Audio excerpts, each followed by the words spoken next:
Nakakatawa tong balikan ng mag-ama. Bakit may ganito? Ano nangyayari sa mag-ama na 'to? Well, I would think na drama lang, eh. Ako iisipin ko drama lang 'to. I would chalk it to drama and nakakatawa lang kasi I'm sure nabasa niyo na 'to, pero kasi kahapon ko 'to nabasa, eh, and alam niyo naman wala tayong live stream kahapon. Pero eto kasi, ewan ko din sa dalawang mag-ama na 'to. Eto sabi, "Wag daw kumagat kay Sarah." Oo, wag daw kumagat kay Sarah, sabi ni Digonggong. At hindi raw dini-deny daw niya na siya ay tatakbo bilang isang senador. 'Di ba? Saan ka pa? Pero bago natin gawin 'yan, as usual tayo magpapasalamat muna sa mga kaibigan sa Sendwave. Kung kayo ay nasa US, UK, Canada, Italy, France, Spain, Ireland, and Belgium, ay pwede na kayo magpadala sa Pilipinas ng inyong mga remittances gamit po ang Sendwave. Ang gagawin niyo lang ay download ang Sendwave app, kuha kayo ng account, lagay niyo yung bank account details niyo, at pwede na kayo magpadala sa GCash, sa mga bangko at iba't ibang mga pawn shop sa bansa. At kapag ginamit niyo pa ang promo code na Coach Jarrett, ayan, makakuha kayo ng karagdagan $20 free credit sa inyong pong unang padala. Kaya gamitin na si Sendwave for all of your remittance needs.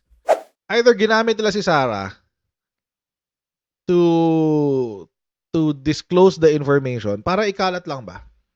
Ginamit nila si Sarah para maikalat yung kwento. Para malaman nila kung ano yung mga saloobin ng taong bayan pagdating dyan. Nakita nila, ay, hindi, palyado. Ayaw ng taong bayan. Nagalit. So, kumabig. Oo. Kawawang Sara Duterte, siya ngayon nagmukhang sinungaling. Si Raulo tong tatay na lang na to, eh. Baliw to, eh. Baliw to. Alam niyo, ibang ngayon ako nakakita ng ama, ng tatay, na nilaglag niya yung sarili niyang anak. Ang galing. Ang galing. Nilaglag, eh. Ito yung balita. Tiyuhan ni dating Pangulong Rodrigo Duterte ang kaniyang anak na si Vice President Sara Duterte na huwag tumakbo sa pagka-presidente sa 2028. Ito ang tugon ng dating presidente nang matanong kung ano ang kanyang maibibigay na payo kay VP Sara. Ginawa ni Digong ang pahayag sa isinagawa nitong press conference sa Tacloban City noong linggo. Bukod dito, ni-reject rin ng dating Pangulo ang naunang pahayag ni VP Sara kung saan sinabi nito na tatakbo ang kanyang ama at dalawang kapatid sa pagkasenador sa darating na 2025 midterm elections. Nawala ang kainday. Jamming kanya ng gusto. Wala na, pag malabag yung tanong. Ganda na.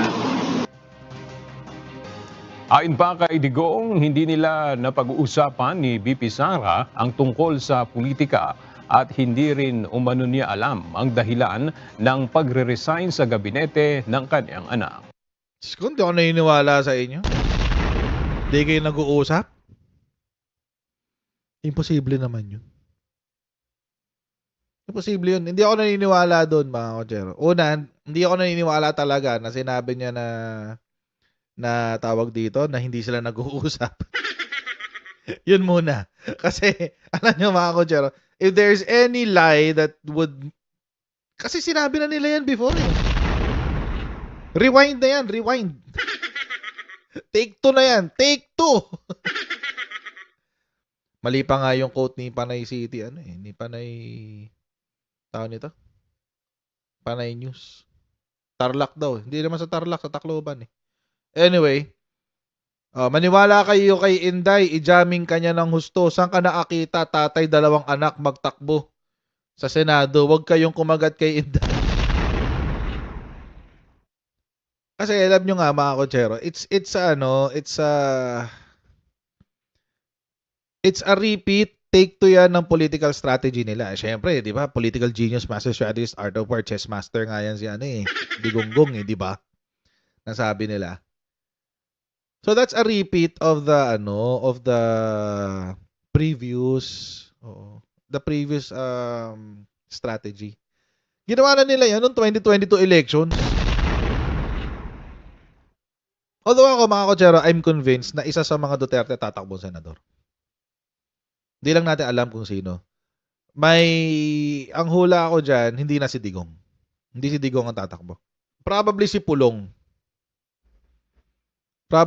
Kasi siya yung walang pupuntahan eh. Siya yung walang pupuntahan after these elections.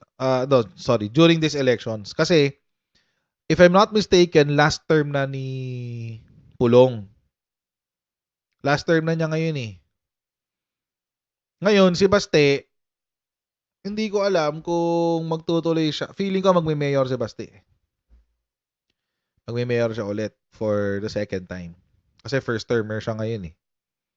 Sasagarin muna niya yan. Si Sara naman elected na vice president. So wala pa siyang wala siyang, hindi niya kailangan umalis. So medyo stable siya, si Basti naman first term siya na mayor.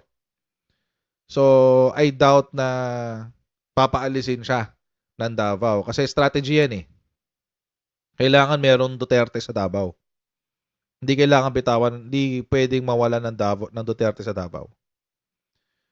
So, I doubt na tatakbo for higher office si Baste. Ang mawawalan, ang odd man out sa kanilang lahat right now, this coming elections, is si Pulong. Siya yung wala. As in, wala siyang pupuntahan. Mag-vice mayor siya kay Baste? Or baba si Pulong ng mayor tapos si Baste ang vice mayor? It's a possibility. But, hindi siya hindi kumbaga, kayang-kaya ni Basti ang Davao City eh. Kayang-kaya niya ipanalo ang Davao City anytime. Di ba? Susan de la Peña. So, ako,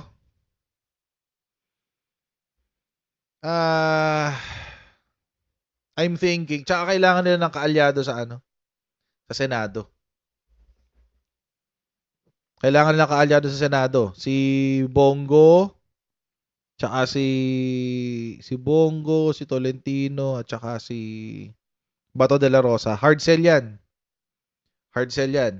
So, hindi ko alam kung makakapwesto sila ng re-election. Although sa survey, medyo okay si Bongo. Mukhang makakaposisyon naman si Bongo. But wala silang siya lang. Hindi ba?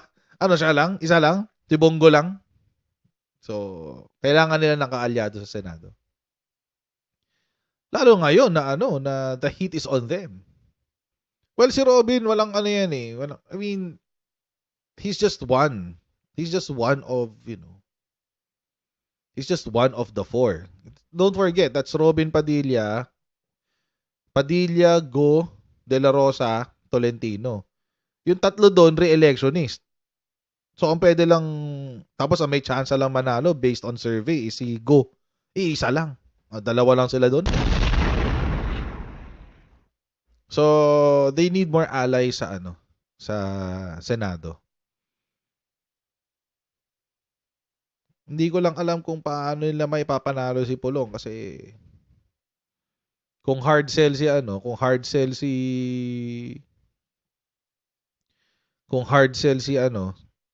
Baste, mas lalo si Pulong. Mas hard sell si Pulong. 'Di ba? Mas hard sell si Pulong kasi we don't know what he accomplished sa lower house. Ano bang na-accomplish niya? Maliban sa 51 billion. Is there anything na medyo national yung scope na involve si Pulong? We don't know. Talo pa siya ng Makabayan Black, sausaw sa lahat eh. Si Makabayan Black, sausaw sa lahat. Di naririnig sila. Diba? Nasa national conversation sila palagi. Makabayan Black. Kasi sausaw sila sa lahat ng issue. Si Pulong is not like that. Walang ganun si Pulong.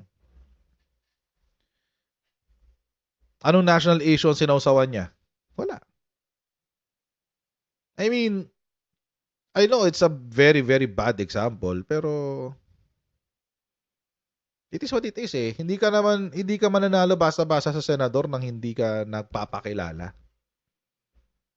Kaya nga mayabang to si Franz Castro. Kala mo mananalo eh. Hindi mananalo si Franz Castro. Party list nga, hirap na siya eh. Sa Senado pa.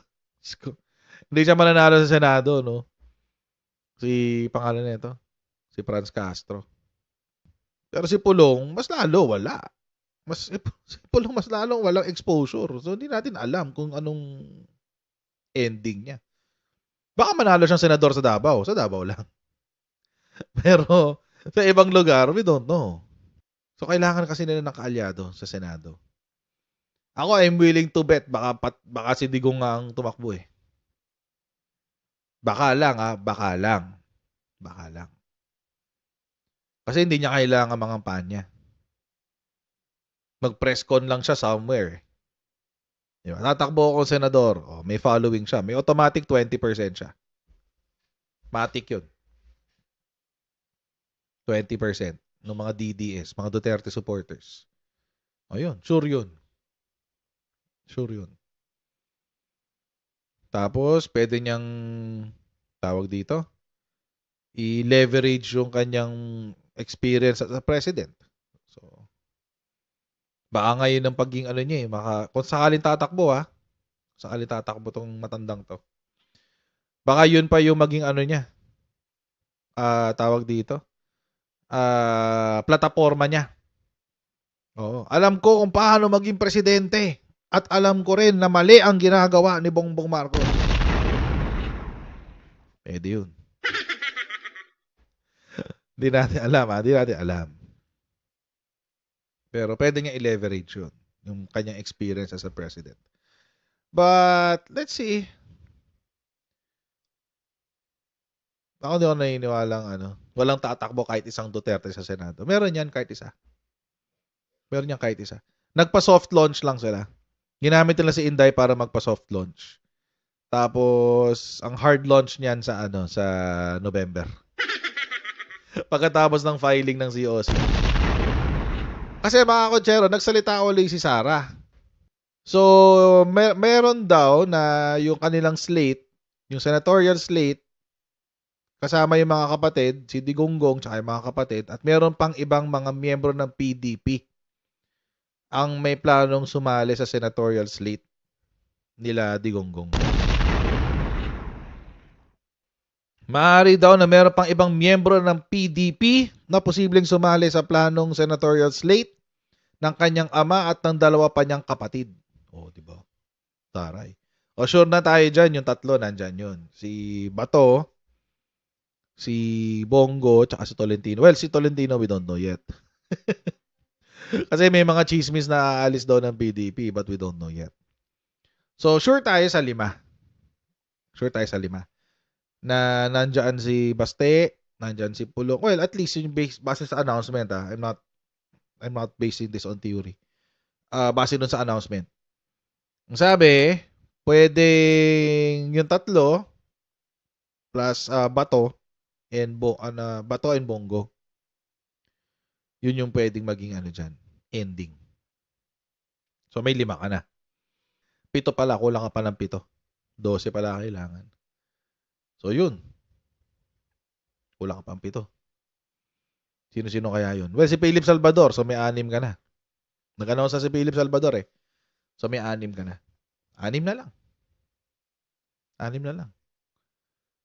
But let's see. Kasi alam niyo naman mga kotsero, dito sa sa mundo ng Duterte politics, yan, everything is fluid. Laging may nagbabago. 'Di ba? Laging kumbaga naging talaga nila yan naging strategy, that's the leadership strategy of Digonggong. Yan talaga yung kanyang leadership strategy.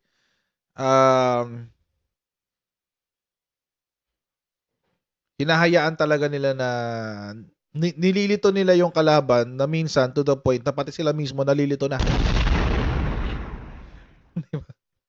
Pati sila mismo nalilito na eh. Hindi na nila alam kung saan sila. But anyway. Well, ako, ayan, may nagsabi si Glenn Chong daw, si Vic Rodriguez. I-assume ko na nasasama sila sa slate ni Digong. Well, possibly rin si Pia Cayetano will join PDP dahil sa malalimang relasyon ng Cayetano at ng Duterte. So, possible na dyan sumama si Pia Cayetano. But, we don't know yan. We don't know. Harry Roque, nagsasabi sila na hindi na raw sila tatakbo. Si Panelo, si Roque, etc. etc. So, but again, it's subjective. Hindi pa natin talaga alam kung matutuloy yan. Anyway, so yun. So, let's see. Ako sila, no? Hindi pa ako sold. I mean, seriously. Hindi pa ako sold dito sa mag-ama na to. May yan, may ulterior motive yan, kaya ganyan yan. Kaya may mga sinasabing ganyan yan. But I'm pretty sure na at least one of the Dutertes will run for Senate. At least one. Ang kutob ko either si Digong mismo kasi siya yung nagre-rate eh. Siya yung nagre-rate. Siya yung nasa lagi, siya yung lagi nasa standings, nasa surveys. Either him or Pulong. Either him or Pulong ang dyan.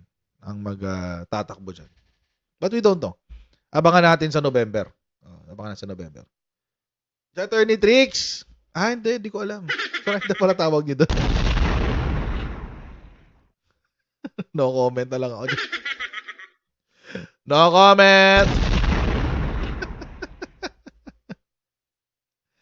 No comment.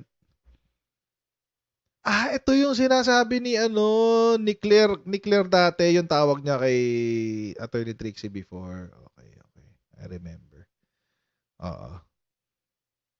Ngayon, magkasama sila. Paano yan? Magkasama sila ngayon. Paano yan? Diba? It goes to show, mga kotsero, na sa politika, etong Duterte is the classic example na there are no permanent friends and no permanent enemies sa politika.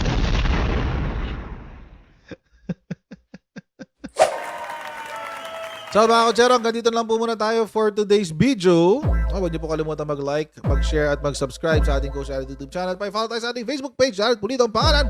And I'll see all of you in our next live stream. God bless everyone. See you next time. Bye.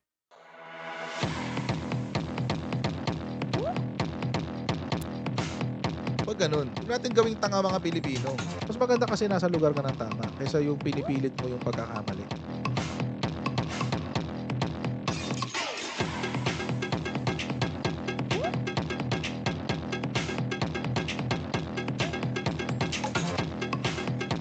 Are they willing to go that far? Hindi makakalimutan ng Pilipino yan hanggat di nasasagot niya. Sino ngayon nagsasabi ng totoo?